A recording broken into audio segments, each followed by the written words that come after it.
We're talking football today on the RP Show, and it feels good to do it.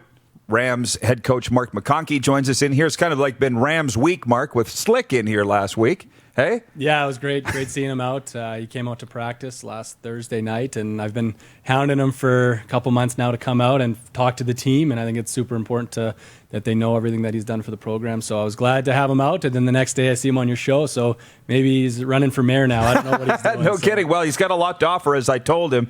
But I don't even know where to start with you, Mark. I guess we'll come back around on a Frank McChrystal. But with you guys, you've been practicing for 2 months, and I didn't realize you just wrapped up, Frank was telling me. That's it? What's the last 2 months been like for the U of R Rams? It's been interesting, for sure. We finally got the go-ahead to practice. There was a bunch of restrictions we had to do. We had to wear masks, players and coaches. So, again, the players kind of fought it a bit, but at the end of the day, they were just happy to be back out there competing and practicing and working on our schemes and player development. So we practiced 3 times a week. We had virtual meetings, film meetings. So it was good. The guys were super excited. We had some competitive periods, and the guys were just excited to be back out there. And we wrapped up last week, and now we're starting to look into the off-season, weight training, running, and all those things. So like 12-on-12 padded? Yeah, we went 12-on-12 Wow. padded. Yeah, which is nice. I mean, I think we're the only CanWest school to wear masks. I think U of A adopted it halfway through. And then I talked to a few head coaches in the OUA, and they can't even have 10 people together on the field. No pads. So the masks don't seem that bad after all. No kidding. And I mean, with my friends with the Huskies, they said the exact same thing. They were just happy to be on the field. And as you know, football, a lot of it is choreography. So they had enough to go through with practice. So was it just like a regular year, but no games almost in a way, or not as intense? It got intense near the end. We had a bit of a scrimmage last Monday, and there were some big hits out there. Guys were getting pretty excited, and it was kind of like their game. But essentially what it was just like a 2-month training camp. Right. Like everyone was getting even reps. We had 5 quarterbacks taking even reps, all the running backs. Whereas as the season goes on, you got starting O, scout D, you're doing all those things. You're scheming. We weren't really scheming to beat our defense. We were just trying out some new plays. Again, just really focusing on getting the fundamentals right as we head into the offseason. One of the big reasons Mark's here is to talk about the Rams 50-50. You just saw the commercial on the break for it, and what a fantastic job they did with it. And we'll get around to that. I've just got some more football questions for Coach McConkey. And one is, do you know what's ahead? There was talk of a spring schedule. Do we know anything about that? We're looking into it right now. I've had some talks with Chris Morris from U of A about maybe doing a spring jamboree here in Regina, because we're kind of like the central area for Manitoba can come, U of S can come down, Edmonton can come in. So there's talks of that. Obviously, we need to get health authority approval, university approval, and all that. So there is talks about it. Again, there's been some OUA schools reach out asking us maybe to go down there, or they can come here. So again, it's all in the initial stages, but it's still exciting to think about and talk about. How are your seniors handling it? Potential graduating players. Yeah, they've been really good. I mean, initially when the ruling came out of they weren't going to get their 5th year, it was pretty ugly. Got a lot of phone calls from them and their parents. But then when U Sports did the right thing and they flipped the decision to get the age cap raised, they're all pretty excited, and they're all coming back. We had 6 guys, and they're all coming back to us, which is great. Mm-hmm. Well, yeah, and then we just pray that there's a season in 2021, right? Because then 2 years, then you're running into some real problems, right? And what about your highly touted rookie recruiting class too, right? This muddles up everything at both ends. Yeah, it does. It's a bit of a logjam, if you want to call it, at the beginning end, because we're essentially bringing in 2 recruiting classes in 1 year now. So it's going to be a smaller class. I mean, we've done a good job recruiting this year. We've got a few guys left, like a few big name blue chip guys from out of province that we're still hoping to get. And if we get them, that'll kind of put a bow on our recruiting class. But it's not going to be a big recruiting class like it was years prior, which is it's unfortunate because there's lots of great grade 12 players here in Regina. But at the end of the day, we just can't take everyone. There was talk of, and I mean very loose talk, rumors of maybe you and the Huskies playing somewhere. We were, Scott and I were on the phone a few times early in September, mid-September, trying to get a scrimmage or a combined practice. And then just with the travel, logistics, and how many people on the field, and then we had to split our team into 2, and it just seemed it just didn't really work out. But we're still hoping for something in the spring. That's good. Well, and I guess to the 50-50, because that's the biggest reason you're here. I shouldn't say we all know. We know the Rams 50-50 is the biggest fundraiser out of the year for you guys. And you haven't had rider games to do it, so you've kind of come up with a unique way to do it. Yeah, again, the Rams organization is super unique. I think it's one of the most unique ones in Canada with the way we fundraise and having the board of directors as a big part of it, and they're all volunteers. So they did a great job kind of heading this up and putting the 50-50 online. It's something they've been trying to do for years, but again, the rules were you could only buy 50-50 tickets at the game and at the venue and all those things. So they kind of worked with SLGA and got approval to do an online 50-50, which is going to be great. It's too bad it can't go everywhere in Saskatchewan because we know how crazy people are about football here in Saskatchewan. So it is limited to, you have to be in Regina to buy the ticket. But again, it's a start of something pretty cool. And hopefully when the Riders kick off in 2021, they can buy tickets at the game and online too. So I think that would really generate some big revenue for us. No kidding. And I know how far back those talks go with SLGA. So it's just a thank you, SLGA, for approving this because the Red Sox were doing it and a lot of groups were. Craig Smith, you know Craig Smith, our director of scouting, 20-year CFL pro scout. He says, Mark, how has recruiting been with COVID? And he says, I got my $50 worth of 50-50 tickets. Go Rams. Awesome. What's it been like? It's been interesting, for sure. A lot of Zoom meetings. To be honest, I think we've gotten to know our recruits and their parents a lot better because of this, because we're having hour and a half Zoom meetings with them a couple times a week. And it's been really good, but you still, like, I'm an in-person guy. I'm a people person. I like to see people. You can read body language.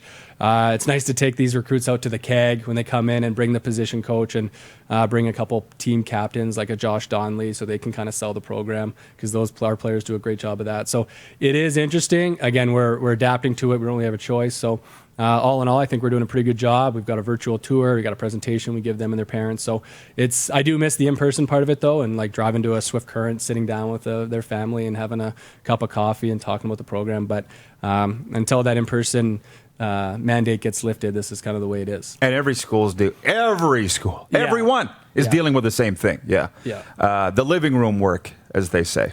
Yeah. But let me ask you this. You said 5 quarterbacks were getting reps with you guys? Yeah. So Josh Donnelly would be one, and I'm a longtime friend of the family.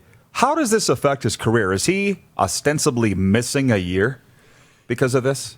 He won't technically miss a year because he had his red shirt when he came in to back up Noah in 2018. And then he had 5 more years with another red shirt year. So he'll be fine. He still has 4 more years after this. If anything, it might benefit him. Might be a blessing, when you say it that way. When he finishes, he'll be 24 instead of 23. So it might be a good thing, especially at that quarterback position. You know how important that is, and to have that extra year under their belt. And again, he's a hard worker. He's not taking this year off. He's improving his skills. And I think as last year went on, he definitely got better as the year went on. Those last 2 games, we beat Alberta and Manitoba pretty well, and he really matured in those last 2 games. So I was excited to see him this year. Again, we're just kind of put on pause for now, but I think he's going to keep developing in the offseason. He already texted me yesterday to get the quarterback football so he can keep throwing with the guys, and he's all in. It would appear he has it all. Absolutely, he does. Yeah. How about you? I mean, I'll say, I don't know if you're a believer of everything happens for a reason. I am. We don't always know what that reason is. Not immediately, anyways.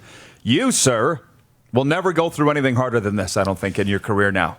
Wouldn't you think? Yeah. When you're kind of thrown into the pressure cooker in your first year as a head coach and you're having to deal with all this, I can't see it being tougher than this now. I don't know any better. Exactly. To be honest, and that's kind of what all the we had some CanWest head coaches meetings when this whole was starting, and that's what all the coaches kind of said. Even Blake Nill's like, this is as hard as it's going to be. If you can make it through this, you'll be all right. So again, I don't really know any better. I'm just doing what I can, controlling what I can control, and again, always looking out for our players and our program. So I'm just doing my job, and hopefully we have a season and then it gets easier. But I do miss games. I do miss the football aspect and the Of course, that's what you do. Yeah. That's why you're in there. Exactly. Now, you mentioned you had quarterback Zoom meetings this morning, and you had Coach Mark Mueller on that. Is that a regular thing, or was Mark a special guest? Or what are you doing in mornings? Yeah, so that was just between Mark and I and a couple of our staff members. But Mark and I always, again, we're really good friends, played together. We always just have meetings because we use, when Gibson came here after Frank, he brought the Stamps playbook.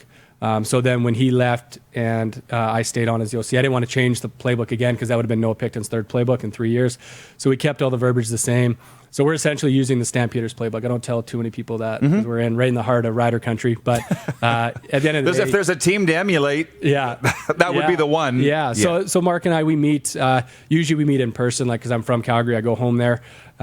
We sit down in person. I did not know that. We watch some of our film, some of their film, and just kind of go back and forth on how to attack defenses. And I love those talks. Like, I'll do chalk talks with any coach. I got some coaches locally here. They come in, again, before COVID, and we'd sit down for 2-3 hours and just hit the whiteboard, talk about defenses, formations, just different ways to beat defenses. And it's kind of like an offensive thing. We're all in it together to beat the defenses. So so we had a meeting this morning, and then I had to cut it short to come here. So I apologize for that, and I appreciate you doing it. For sure. But how did a Calgary guy end up with the Rams? What was the story there? My dad actually used to coach junior football in Calgary. He coached the Colts, so he coached against Frank, actually. So that's kind of how he knew him. And I used to come to that Rams summer camp and just really loved the atmosphere here. Loved Bernie, Frank, and Rick Seaman.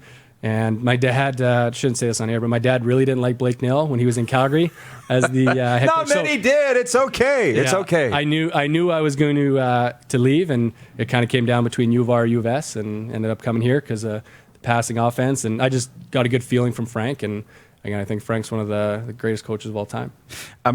Blake understands that too, as we know. Blake's fine with it. Yeah. But so we had Slick in here last week, and it was amazing. We could have gone on for hours, but I don't think people understand the profile of the U of R head coach job. Any Canada West U Sports of any program. I mean, they're big jobs, and I just wonder for you, like Frank. People asked, will Flory move on to the CFL? I think John Lynch asked that. And Frank was like, why would he? He's got a good paying job. He's got a great program. I don't think people understand that. Like, this is a great opportunity for you too, but you know that. You've been around. Yeah, absolutely. No, it's a great opportunity for myself. Even when Gibson hired me to be the offensive coordinator, quarterback coach. You were and pretty young then. Yeah, 25, and learn under him. And he was still going to call the plays, but just kind of grew me into it. And I was super fortunate. Again, you never know when the door's going to ring, right? Or someone's going to knock on the door. So I took it, I ran with it, worked really hard. Again, same with fan of the show, Mark Mueller. Same thing. He got an opportunity at a young age, and he's making the most of it as well. So I definitely don't take it for granted. But I would ask if you see yourself as a 25-year Rams head coach, but I would think as a football guy, you're only looking at today. Yeah. Or am I wrong in that? No, I would say I'm just worried about this upcoming year and this offseason and getting those things rolling. When I kind of take a step back and look big picture, I would love to be the next Frank McChrystal. I think he changed so many lives of his players and of his students when he was a teacher. And I kind of see myself kind of hopefully having a career like Frank. I don't know if I'll win as many championships. I hope I do. But I would be happy with that. 7, he was quick to point out on Friday when he was here. But I also know when the Stamps came calling to Mark Mueller, he wasn't looking at the CFL at that time. Right. Yeah. He was looking at what was right in front of him. That's why I wanted to. I didn't mean to hook you. No. But I just wondered what your goals were. Colin in Ottawa is watching. He says, did U Sports adopt the Football Canada changes for blocking below the waist? Do you have information on that? Any changes? They changed it last year. You can block below the waist as long as you're in the tackle box. Anything outside 2 yards or 2 yards past the line of scrimmage, you can't cut block. So O-linemen on screens used to be able to go cut the DBs, and even receivers could cut downfield. So they can that all together.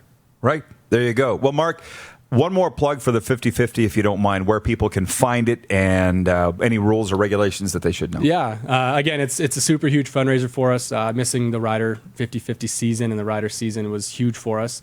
This is going towards player scholarships. Again, we always max out our player scholarships. I think it's a great what we do for the kids is great. Without a scholarship, I wouldn't be able to move here and play for the Rams and get my degrees and do all the stuff I did. So I'm always going to be in debt to the Rams and the scholarship fund. So it does help our student athletes out tremendously. Where to find it is just Regina Rams 5050, so 5050.com. And then there's an information tab you can go to, and it's got all the information. The one stipulation is you got to be in Regina to buy it, or Pilot Butte, Lumsden, and kind of surrounding areas. So, and it's the same ticket prices as it is at the game. Well, this has been amazing. You see, we rep the Rams every day. Don't be a stranger, Mark. This is our first interview, I think. So, and I was a little devastated with Canada West not playing this year, not just as a fan, but I was going to have a significant role in it. So I can't wait for it to be back either. So good luck doing that. Thanks for having me. And good job. Mark McConkey, the head coach of the U of R Rams football program. And DuPont will join us back in the bunker when we return. You're watching the RP Show on Game Plus TV Network, Facebook Live, and listen live at rodpeterson.com. You're watching Rod Peterson On Demand. For more of The Rod Peterson Show, visit rodpeterson.com or follow Rod Peterson on social media.